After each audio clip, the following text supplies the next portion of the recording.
Hello and welcome to Proverb Minutes. I hope your day is going well. Let's look at a couple of scriptures here out of First Peter about our conduct and how the Lord would hope that we would become as soft-spoken, patient creatures in His light, children of God. The First Peter then, 1:15.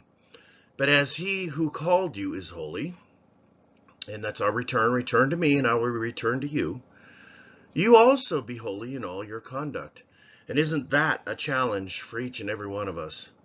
Without the biting words that we can have, or the contempt for one thing or another around the world, there's no shortage of arguments or situations that bring us grief or despair that would take peace from our hearts, and that lightheartedness, that where love nourishes itself in the blossom of His love, and the love that we can share with one another, can easily be taken away if we don't apply these things which are holy. And one of the bases of being holy is being able to love and have a free spirit in doing that. For where Christ is, the Spirit of Christ is where liberty exists.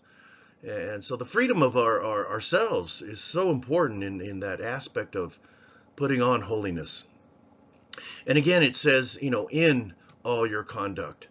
And there's not one of us down here that doesn't fall short of doing this. Well, let's look at another scripture here in 1 Peter. Therefore, laying aside all malice, all deceit, hypocrisy, envy, and all evil speaking, these are the things that we need to avoid. And when we're able to avoid these things, all these things that tear us away from that peace of heart, then we're able to perhaps live a little bit easier in the grind of it all down here. Let's just look at the list of what God is asking of us here. To be holy, you cannot be holy if you hold on to these things, which each and every one of us do.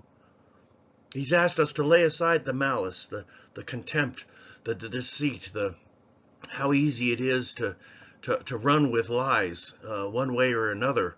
We can even deceive ourselves, which is not a good aspect in achieving that peace of mind. The hypocrisy that can even deceive us if we exalt ourselves onto pedestals. The envy of wanting something that we don't have. We're not content in our hearts. The Bible tells us clearly, be content with such things as you have. Because if we're not content, we perhaps never will be. And how do you find happiness in the day? Is being thankful for where you are in the breath of life that we've been given. And evil speaking. Is there gossip in the world? Is there people that tend to knife you in the back and make you out to be avoided because, either you've said something that is in disagreement or your opinion is different? There's so many things that can turn people against one another. And what a shame. Does God turn Himself away from us? And does God ask us to turn away from those who are in need? Because we're all in need. And if we're not helping one another, woe to us. Woe to us if it's just self-centered pity and violins that play in the deceit of the self and the contempt of the heart and the hypocrisy of swimming in the lies of desire and envy of what you don't have. And then you speak evil on people that are successful. Because what I've seen in life is that there are times where if you're doing something well, if you have talent, it's more often rejected because of the jealousies that are involved. Well, I hope this hasn't been too opinionated in the degree that we've not been able to be uplifted and see what God asks of us. I thank you for coming to Proverb Minutes. If you've enjoyed yourself or have learned something, help me out and subscribe to this channel. And I thank you for the self that you are.